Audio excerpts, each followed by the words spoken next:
Isang mapagpalang umaga po sa ating lahat. Muli ako si Miat Sebastian and welcome to our daily devotion with Pastor Russell Ocampo. And today is September 14, 2025 and our topic is all about kung may plano ang Diyos, may plano rin ang kaaway. So our concept is all about sons of God.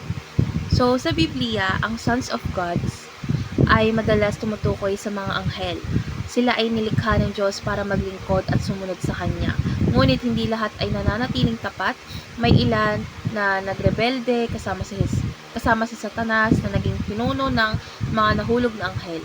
So ang kanilang dating kawalhatian ay napalitan ng kahihiyan at kapahamakan. So our Bible readings for today is all about Job chapter 1 verse 6, ASND version. Isang araw, dumating ang mga anghel sa harapan ng Diyos. Sumama rin si Satanas.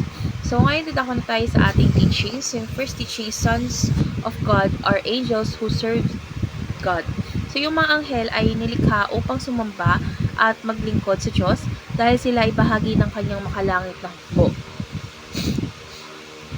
Second is some angels abandon their position. So, mailang anghel na hindi natili sa kanilang tungkulin at nagrebelde laban sa Diyos. So, yung kanilang pagsuway ay nagdala sa kanila ng kapahamakan.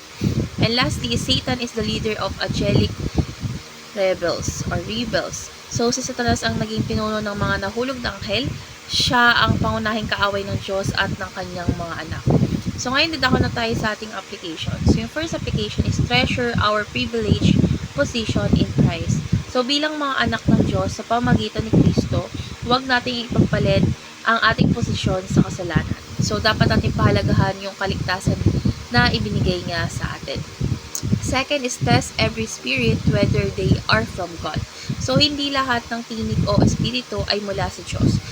Dapat natin suriin natin kung ang kanilang sinasabi ay naayon sa Biblia. And lastly is triumph over devil's schemes through Christ. So, hindi natin kayang talunin ng diablo sa sarili nating mga lakas. So, syempre sa pamagitan lamang ng kapangyarihan ni Kristo, tayo ay makakapanalo or mananalo. So, ngayon na tayo sa ating last part is our discussion. And our discussion talks about how do you practically test every spirit if they are from God. So, dapat natin sinusuri natin yung bawat espiritu sa pamagitan ng salita ng Diyos. So, kung ang isang turo o mensahe ay hindi tugma sa Biblia, hindi ito mula sa Diyos. So, syempre, dapat nating gawing practical na manalangin at humingi ng gabay sa banal na espiritu upang makita ang katotohanan. So, syempre, sa buhay natin, i-apply natin ito sa pamamagitan ng hindi agad paniniwala sa lahat ng naririnig natin, kundi laging ikumpara yung turo ni Kristo at ng kasulatan.